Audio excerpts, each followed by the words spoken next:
Jean-Baptiste, le cri du désert. Le désert de Judée est brûlant, mais une foule immense s'y presse.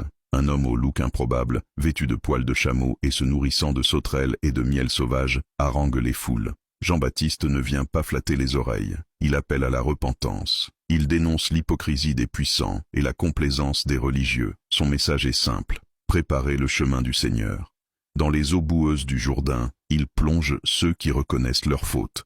C'est le baptême de repentance, mais Jean prévient, il n'est que le héros. Moi, je vous baptise d'eau pour vous amener à la repentance, mais celui qui vient après moi est plus puissant que moi, et je ne suis pas digne de porter ses souliers.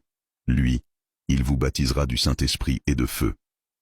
Un jour, au milieu de la foule, apparaît un homme de Nazareth. Jean s'arrête net.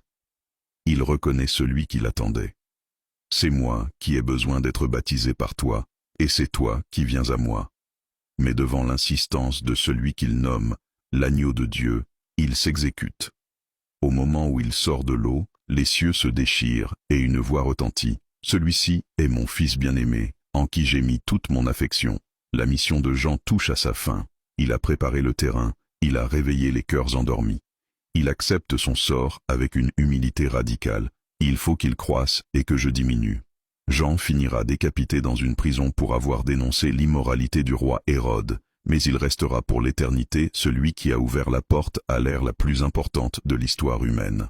Être un leader, c'est parfois savoir s'effacer pour laisser briller plus grand que soi. La suite, la naissance de Jésus, le mystère de l'incarnation.